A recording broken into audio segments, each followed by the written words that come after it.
सागर के मोती।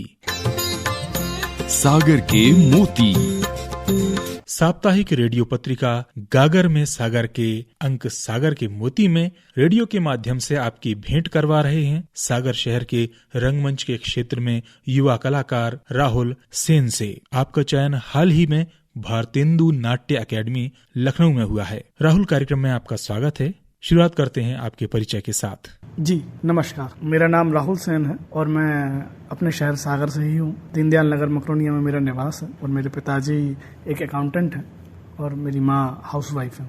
अपनी शिक्षा और रंगमंच के प्रति रुझान के बारे में कुछ साझा कीजिए। ग्रेजुएशन के बीच में ही मैं सीए की पढ़ाई करने के लिए इंदौर आ गया।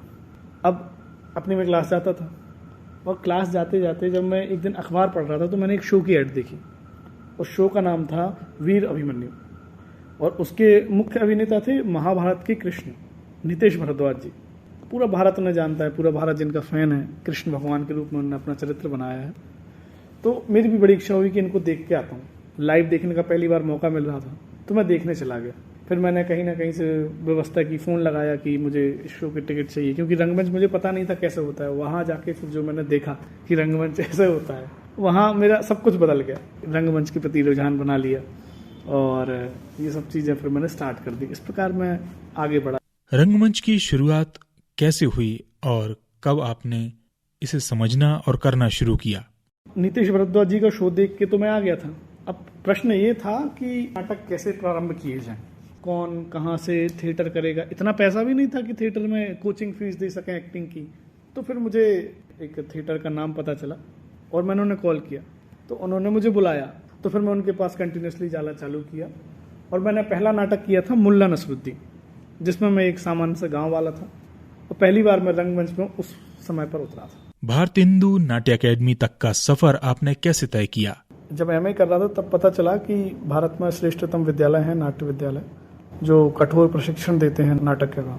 तो फिर मैंने निश्चय किया कि राष्ट्रीय नाट्य विद्यालय, भारतेंदु नाट्य academy, Madhya Pradesh Natya Vidyalaya, film television institute of India, इन सब के फॉर्म भरूंगा और फिर इनकी तैयारी स्टार्ट कर दी। अपनी स्पीच पे काम करना, संगीत पर काम करना, ये सब काम प्रारंभ कर दिए और फिर एक एक करके परीक्षाएं दी। तो परीक्षा देते दी और भारतेंदु नाट्य अकेडमी पहला सिलेक्शन हो गया और सबसे पहला एडमिशन भी यहीं मिल गया। तो फिर मैंने अपने आप को सौभाग्यशाली माना कि भारतेंदु नाट्य अकेडमी में पढ़ाई करने का सौभाग्य प्राप्त हुआ है। रंगमंच को लेकर भविष्य में आपके क्या प्लान हैं और इसमें भविष्य को लेकर आप अपने साथियों को क्या संदेश देना चाहते हैं? भारतेंदु नाट्य अकेडमी के प्रशिक्षण के बाद अपने क्षेत्रीय रंगमंच पर काम करने का मेरा प्लान है और जैसे बुंदेली में जो बुंदेली नाटक होते हैं उन्हें सहज रूप से जनता के सामने ले जाने का काम करने का प्लान है। और मेरी व्यक्तिगत रुचि जो है वो संस्कृत नाटकों में है। लेकिन क्या होता है कि संस्कृत नाटक अब शैली से बाहर हो चुके हैं, जो आम भाषा में नहीं रह गए हैं। तो अब मेरा प्रयास ये रहेगा कि मैं संस्कृत नाटकों में सामान्य भाषा में उनका प्रयोग करूं और आम जनों तक वो कहानियां पहुंचा सकूं जो अभी तक नहीं पहुंचा पाए हैं लोग, या जो बड़ी क्लिष्ट हिंदी में होते हैं या संस्कृत में होते हैं। तो मेरा व्यक्तिगत रूप से मेरा फोकस इस पर रहेगा कि मैं संस्कृत नाटकों को और अपने दंत कथाओं को, अपने पौराणिक कथाओं को आम जनता के सामने रख सकूं।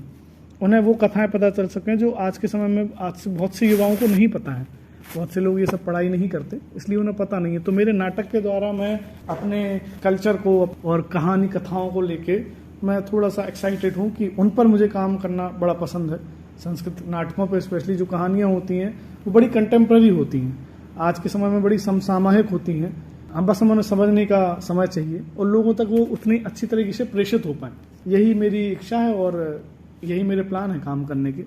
जो आम भाषा होती है, जो लोक भाषा होती है, जो लोक शैली होती है, उस पर बहुत अच्छे तरीके से काम करना, अच्छी तरीके से रिप्रेजेंट करना, क्योंकि लोक शैलियाँ हमेशा कभी कभी गलत रिप्रेजेंट हो जाती हैं।